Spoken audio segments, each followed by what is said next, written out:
నమస్తే అండి, నేను రజాక్. మహాసేన రాజేష్ ప్రత్యేకంగా చెప్పాల్సిన పని లేదు. పవన్ కళ్యాణ్ ఓడిస్తానని చెప్పేసి శబదాలు పలుకుతున్నాడు. అయితే ఇప్పుడు ఏంటంటే మహాసేన రాజేష్ని పార్టీ సస్పెండ్ చేసినట్టుగా ఒక లెటర్ అయితే సోషల్ మీడియా వేదికగా సర్క్యులేట్ అవుతుంది. కేంద్ర కార్యాలయం నుంచి ప్రకటన వచ్చినట్టు. దీని నుంచి మాట్లాడే ముందు మహాసేన రాజేష్ గురించి మాట్లాడాం. మహాసేన రాజేష్ వచ్చేసి తనను తాను చాలా ఎక్కువగా ఊహించుకున్నారు. ఎంతలా అంటే తను లేకపోతే ఏదో టీడీపీ పార్టీ ఓడిపోద్దని, లేదంటే తనతోనే జనసేన పార్టీ పవన్ కళ్యాణ్ గారు సైతం ఓడిపోతారన్నట్లుగా ఒక ప్రచారానికి దిగారు. వింతైన విషయం ఏంటంటే ఈరోజు మహాసేన రాజేష్ వచ్చేసి పవన్ కళ్యాణ్ ఓడిద్దాం, ఇంకేదో చేద్దాం అని అనుకుంటే అయ్యే రోజులన్నీ పోయినాయి అనమాట. ఎందుకంటే పవన్ కళ్యాణ్ గారిని 10 సంవత్సరాల పాటు టైం పట్టింది ప్రజలు నమ్మడానికి. పూర్తి స్థాయిలో తన సొంత కష్టార్జితాన్ని ప్రజలకు పంచాడు మహాసేన రాజేష్. ఎప్పుడైనా ఏదైనా ₹1 పంచాడు ప్రజలకి. తన కష్టార్జితాన్ని 20 కోట్లు 30 కోట్ల రూపాయలు దాన ధర్మాలు చేశాడు. కోట్లు విలువ చేసే డబ్బుని రాష్ట్ర ప్రజలకి పంచడం జరిగింది పవన్ కళ్యాణ్. అలాంటి వ్యక్తి ఇప్పుడు చూడండి మీరు. సరే, చంద్రబాబు నాయుడు గారు ఎంత డొనేషన్ చేశారని చూస్తే ఏమో ఎక్కడ కనిపించు. కానీ జగన్మోహన్ రెడ్డి గారు ముందు మాట్లాడదాం. జగన్మోహన్ రెడ్డి గారి విషయానికి వస్తే కనుక ఎక్కడ డొనేషన్స్ ఉంటాయి చెప్పండి. కానీ పవన్ కళ్యాణ్ ఒక్కడే. తను రాజకీయాల్లోకి వచ్చి ఏం సంపాదించుకోవాల్సిన పని లేదని చెప్పేసి చెప్పినటువంటి వ్యక్తి మహాసేన రాజేష్. ఇప్పుడు ఏదో ఇంకా ఇలాంటి మాటలు మాట్లాడితే ఎవరు వినరు కాబట్టి, ఎవరు ఆలోచించరు కాబట్టి, ఎవరు లెక్క చేయరు కాబట్టి ఇప్పుడు ఇతను అందుకున్న అజెండా ఏంటంటే పవన్ కళ్యాణ్ బీజేపీతో కలవడం కారణంగా ఏదో ముస్లింలకు భయంకరంగా ఇబ్బందులు జరగబోతున్నాయి, అది జరగబోతుంది, ఇది జరగబోతుంది, రిజర్వేషన్లు పీకేస్తారట, అదేవిధంగా దళితులను ఇంకేదో చేస్తారట, క్రిస్టియన్లు ఇంకేదో చేస్తారట, ఇలాంటి ఒక ప్రోపగాండాని తీసుకొచ్చే ప్రయత్నం చేశాడు. పవన్ కళ్యాణే 2 ప్లేసెస్ ఓడిపోయినటువంటి వ్యక్తి చూసి ఈ రోజున ఇప్పుడున్నటువంటి అధికార పార్టీ ఏ స్థాయిలో భయపడుతుందో మనం చూస్తున్నాం. ఈ రోజున జనసేన పార్టీ అభ్యర్థులు పోటీ చేసే స్థానాల్లో బకెట్ సింబల్తో, జాతీయ జనసేన పార్టీలతో, పెన్ స్టాండులతో, కింద ఒక పెన్, పైన ఒక పెన్ స్టాండు, కింద ఒక బకెట్ సింబల్ వచ్చి జనాన్ని కన్ఫ్యూజన్ చేయడానికి ఎలాంటి రాజకీయం చేస్తుందో చూస్తున్నాం. ఇంకొక మాట ఏంటంటే దళితులకి ఇంత అన్యాయం జరిగినా సరే ఈ రోజున పవన్ కళ్యాణ్ గారి కంటే కూడా జగన్మోహన్ రెడ్డి గారు గొప్పవారు అన్నట్టుగా మాట్లాడుతున్నారు మహాసేన రాజేష్.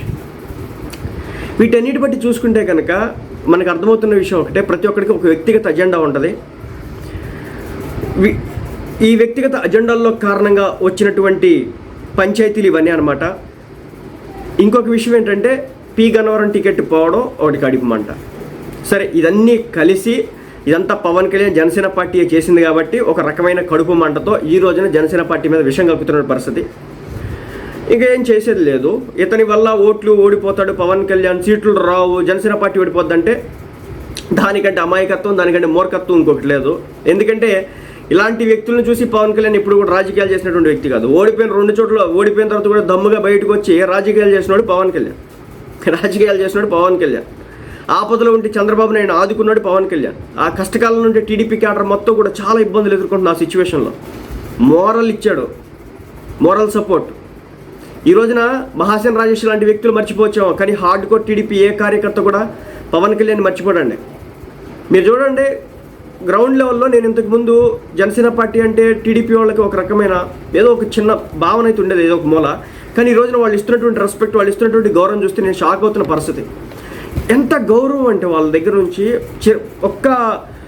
వాళ్ళు భయంకరమైన ఒక క్రూషియల్ సిచ్యువేషన్లో, అంటే నారా చంద్రబాబు నాయుడిని జైల్లో పెట్టి టార్గెట్ చేస్తున్న నేపథ్యంలో పవన్ కళ్యాణ్ గారు ఒక్కరిగా బయటకు వచ్చి నా సంపూర్ణ మద్దతు సపోర్ట్తో పాటు ఏ ఒక్క జనసేన పార్టీ కార్యకర్త కూడా టీడీపీ వాళ్ళని ఈ సందర్భంగా తగ్గించి మాట్లాడొద్దని చెప్పేసి ఒక స్టేట్మెంట్ ఇచ్చాడు పవన్ కళ్యాణ్ గారు. టీడీపీ వాళ్ళు అంటే చంద్రబాబు నాయుడు జైల్లో ఉన్నాం, మనం ఇప్పుడు సపోర్ట్ చేసాం కాబట్టి పై చేయి మందే కాబట్టి మనం ఇష్టం వచ్చినట్టు మాట్లాడతామంటే కుదరదు, మాట్లాడొద్దు. వాళ్ళు కష్టకాలంలో ఉన్నారు, వాళ్ళు ఇబ్బందులు పడుతున్నారు, వాళ్ళ ఇబ్బందిని మనం ఆసరాగా చేసుకొని వాళ్ళపై ఎదురుదాడి చేయడం కరెక్ట్ కాదని చెప్పేసి జనసేన పార్టీ కార్యకర్తలకు చెప్పాడండి. అది టీడీపీ కార్యకర్తలకు ఈ రోజున గ్రౌండ్ లెవెల్కి వెళ్ళడం నేను చూసిన. గ్రౌండ్ లెవెల్కి ఓటు ట్రాన్స్ఫర్ ఎలా అవుతుంది అనుకుంటే ఈ రోజున చాలామంది హార్డ్ కోర్ టీడీపీ పార్టీ కార్యకర్తలతో నేను మాట్లాడినప్పుడు వాళ్ళలో వచ్చినటువంటి మార్పును చూసి వాళ్ళు రియాక్ట్ అయినటువంటి విధానం చూస్తే నిజంగా వీళ్ళు టీడీపీ కార్యకర్తలు ఎలా అవుతారు, పవన్ కళ్యాణ్ అభిమానులు అవుతారు కదా అనిపించింది. అంటే అంతా ఓన్ చేసేసుకున్నారు. మనకి దీనికి సింపుల్ ఎగ్జాంపుల్ ఏంటంటే మనం ఏదైనా ఒక కష్టాల్లో ఉంటే, ఒక ఇబ్బందుల్లో ఉంటే మనకి అసలు ఒక 3-4 రోజులు ఫుడ్ లేదు. మనకి ఫుడ్ లేకపోతే ఏమీ లేక ఏం తినలేకపోతే నీళ్లు తాగుతా ఉంటే ఒక 5వ రోజు 6వ రోజు ఒక చిన్న బ్రెడ్ ముక్క ఇచ్చినా సరే అతను దేవుడిగా కనిపిస్తాడు మన కళ్ళకి. మీకు ఉదాహరణ కావాల్సింటే ఒక రోజు 3 రోజుల పాటు ఉపవాసం ఉండండి, ఏమి తినబాకండి, 4వ రోజు మీకు తెలుస్తుంది ఆ నొప్పి అనేది. అలాగా హార్డ్ కోర్ టీడీపీ ఫ్యాన్స్తో నేను మాట్లాడినప్పుడు వాళ్ళు చెప్పిన మాట ఏంటంటే ఆశ్చర్యపోయాను నేను. పవన్ కళ్యాణ్ గారు ఇచ్చినటువంటి సపోర్ట్ అండి ఏ ఒక్క టీడీపీ పార్టీ హార్డ్ కోర్ అంటే ఇలాంటి వాళ్ళు కాదు, అప్పుడొచ్చి అలా పోయేటటువంటి పాసింగ్ క్లౌడ్స్ గురించి కాదు నేను మాట్లాడేది. హార్డ్ కోర్ ఉంటుంది టీడీపీకి.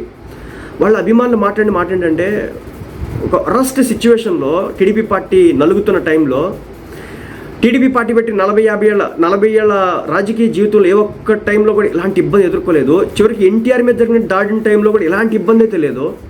అదంతా సొంత పార్టీ కాబట్టి సొంత పార్టీలోని ఇష్యూస్ జరిగినాయి. కానీ ఒక బయట వ్యక్తి వచ్చి ఎంటైర్ పార్టీని కొలాప్స్ చేసే విధంగా ఒక రాష్ట్ర పార్టీ అధ్యక్షుడిని జైల్లో పెడితే ఆ రాష్ట్ర పార్టీ అధ్యక్షుడు కొడుకు నారా లోకేష్ని ఆంధ్ర రాష్ట్రంలో అడుగు పెడితే బొక్కలో వేస్తాకి రెడీగా ఉంటే నారా భువనేశ్వరి గారు, నారా బ్రాహ్మణి గారు మోరల్గా సపోర్ట్ లేక చాలా ఇబ్బందులు పడుతూ ఉంటే క్యాడర్ మొత్తం అంతా కూడా అస్తవ్యస్తం అవుతున్న టైంలో ఒక్కడొచ్చాడు, ఒకే ఒక్కడొచ్చాడు.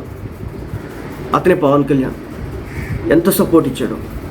ఆ రోజు కనుక పవన్ కళ్యాణ్ కనుక సపోర్ట్ ఇవ్వకపోతే ఈ రోజున చంద్రబాబు నాయుడు పరిస్థితి వేరేగా ఉండేది అని ఒక టీడీపీ పార్టీ హార్డ్ కోర్ కార్యకర్త చెప్తే షాక్ అయినా. ఇంత సపోర్ట్ వీళ్ళకి వచ్చిందా, ఇంత హెల్ప్ చేశారు పవన్ కళ్యాణ్ అనిపించింది నాకు. ఇంకోటి కూడా చెప్పొచ్చు, ఈ రోజున నారా చంద్రబాబు నాయుడు గారు ఈ రోజు ఇంటర్వ్యూలో చెప్తున్నారు ఎలా ట్రీట్ చేశారనేది. తనకి నార్మల్ కమౌట్ కాదు, ఇండియన్ కమౌట్ కాదు, వెస్టర్న్ కమౌట్ కావాలా. అంటే 75 years ఏజ్, మోకాళ్ళు, చాలా ఇబ్బంది కూర్చోవడం, ఇచ్చేవాళ్ళు కాదంట, ఫ్యాన్ తిరిగేది కాదట, దోమలు భయంకరంగా కుట్టాయట, ఆ వయసు వ్యక్తికి చల్లి నీళ్ళు ఇచ్చేవాళ్ళట. బహుశా పవన్ కళ్యాణ్ గారు జైల్లోకి వెళ్ళిన తర్వాత నారా చంద్రబాబు నాయుడు గారు ఈ విషయాలని పవన్ కళ్యాణ్ గారికి చెప్పారు, ఈ విధంగా చేస్తున్నారండి. మీరు చూడండి, నారా చంద్రబాబు నాయుడు గారికి కూడా చెప్పకుండా బయటకు వచ్చిన తర్వాత పవన్ కళ్యాణ్ గారు పొత్తి అనౌన్స్ చేశారు. హార్డ్ కోర్ అభిమాని టీడీపీ కార్యకర్తలు వీటిని మర్చిపోరు వాళ్ళ జీవితాంతం కూడా. సో నేను చాలామందితో మాట్లాడిన టీడీపీ హార్డ్ కోర్ ఫ్యాన్స్తో, వాళ్ళు చెప్పిన మాట ఇదే.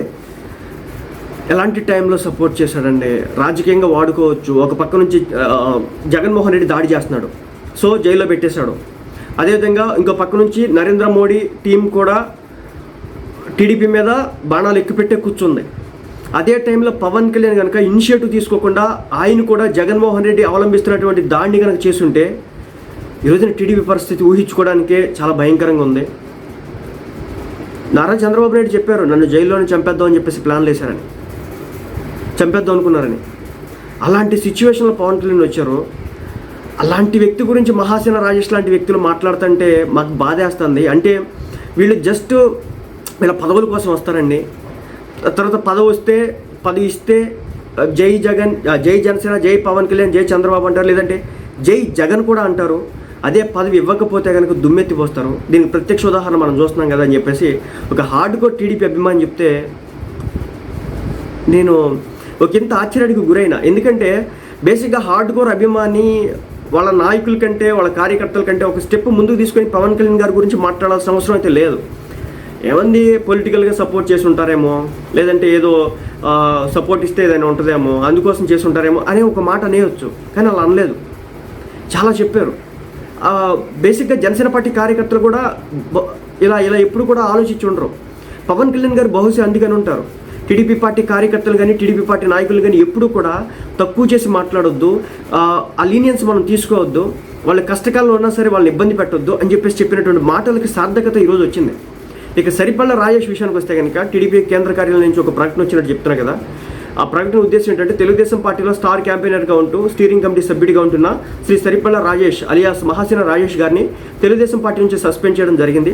తెలుగుదేశం పార్టీలో ఉంటూ కూటమికి వ్యతిరేకంగా మాట్లాడుతూ వ్యాఖ్యానాలు చేస్తున్నందుకు గాను తెలుగుదేశం పార్టీ జాతీయ అధ్యక్షులు శ్రీ నారా చంద్రబాబు నాయుడు గారి సూచనల మేరకు ఈ నిర్ణయం తీసుకోవడం జరిగింది. కింజరపు అచ్చెన్నాయుడు తెలుగుదేశం పార్టీ రాష్ట్ర అధ్యక్షుడు అని చెప్పేసి ఒక సంతకం అయితే పెట్టినట్టు ఒక సర్క్యులేట్ అవుతుంది. సో ఇది అఫీషియల్గా అయితే రాలేదు. ఇది అఫీషియల్గా అయితే రాలేదు. కానీ మహాసేన రాజేష్ దీన్ని కూడా చాలా చక్కగా మా పార్టీ ఏదో మమ్మల్ని సస్పెండ్ చేసినట్లుగా వార్తలు అయితే వస్తున్నాయని చెప్పేసి సస్పెండ్ చేసినంత మాత్రాన భయపడేసి పవన్ కళ్యాణ్కి వ్యతిరేకంగా మాట్లాడతావా అంటూ కూడా మాట్లాడడం జరిగింది. So I don't care, we don't care. So నేను కానీ మీరు కానీ లెక్క చేయాల్సిన పని లేదు. ఎందుకంటే టీడీపీ పార్టీ హార్డ్ కోర్ అభిమానులకు తెలుసు పవన్ కళ్యాణ్ ఏం చేశాడనేది, టీడీపీ పార్టీ నాయకులకు తెలుసు పవన్ కళ్యాణ్ ఏం చేశాడనేది, వాళ్ళు ఎవరు కూడా మర్చిపోలేరు. సో అల్టిమేట్గా చెప్పేది ఏంటంటే ఇది ఒక ఫేక్ లెటర్ అని తెలుస్తుంది. ఏదైనా చర్యలు తీసుకుంటే కనుక మేబీ ఎలక్షన్స్ అయిన తర్వాత తీసుకోవడానికి అయితే అవకాశాలు అయితే ఉంటాయి. అప్పటి వరకు ఏం తీసుకోకూడదు కూడా. ఎందుకంటే ఎలక్షన్స్కి 2-3 రోజుల వరకు ఒక అండర్స్ని క్రియేట్ చేసుకోవడం ఎందుకు, ఉన్న తలనొప్పులకి అది కొత్త తలనొప్పి తీసుకురావడం ఎందుకు. సో కాబట్టి పక్కన పెట్టేస్తారు. ఎప్పుడు అటాక్ చేస్తారంటే ఎగ్జాక్ట్గా ఎలక్షన్స్ అయిన తర్వాత నుంచి మొదలెడతారు. మన రిజల్ట్ వచ్చిన తర్వాత అయినా అవ్వచ్చు, లేదా ఎలక్షన్స్ ఎండ్ అయిపోయినా మేబీ రిజల్ట్ అయిన తర్వాత నుంచే స్టార్ట్ అవ్వచ్చు ఏదో గేమ్. ఇలాంటి వ్యక్తులందరి మీద టీడీపీ యాక్షన్ అయితే పక్కకు తీసుకుంటుంది. మనందరికీ తెలుసు జనసేన పార్టీ అధ్యక్షులు పవన్ కళ్యాణ్ గారు, టీడీపీ పార్టీ అధ్యక్షులు నారా చంద్రబాబు నాయుడు ఒక మాట అంటే కళ్యాణ్ దిలీప్ గారిని ఏ విధంగా కట్టడి చేశారో మనందరికీ తెలుసు. క్రమశిక్షణ చర్యలు తీసుకుంటామని చెప్పారు ఎవరైనా అగెనిస్ట్గా మాట్లాడితే. సో అది జనసేన పార్టీ నిబద్ధత. హార్డ్ కోర్ టీడీపీ అభిమానులందరికీ కూడా తెలియంది. కొంతమంది పాసింగ్ క్లౌడ్స్ ఇలా వచ్చి పదవుల కోసం వచ్చేటటువంటి 2-3 ఏళ్ళు లేదా 5 ఏళ్ళు మహా అయితే ఈయన యాక్టివ్ మెంబర్ టీడీపీకి. కానీ నేను మాట్లాడిన 20-30 సంవత్సరాల నుంచి ఆ పార్టీ కోసమే పనిచేస్తున్నటువంటి హార్డ్ కోర్ కార్యకర్తలతో వాళ్ళు ఏం ఆశించారన్నమాట. చంద్రబాబు నాయుడు ఉంటే చాలు మనకి అడ్మినిస్ట్రేషన్ బాగా జరిగిద్ది, మంచోడు అనే ఒక విధానం ఉన్నటువంటి వ్యక్తులతో. బేసిక్గా అందరూ తప్పులు చేస్తారో అది సెకండరీ. కానీ ఒక హార్డ్ కోర్ అభిమానంతో కొంతమంది అభిమానులు, ఒకళ్ళు కాదు, నేను చాలామందితో మాట్లాడాను. వచ్చిన ప్రతి ఒక్కరి దగ్గర నుంచి వచ్చిన రిపోర్ట్ ఒకటే, పవన్ కళ్యాణ్ గారి సపోర్ట్ని మేము ఎలా మర్చిపోతామండి. ఎవడో ఒకడు వచ్చి వాడి వ్యక్తిగత స్వార్థం కోసం పీ గన్నవరంలో టికెట్ పోయిందని చెప్పేసి ఈరోజు ఏడుస్తూ ఉంటే దానికి మనమేం చేస్తామండి అని చెప్పారండి.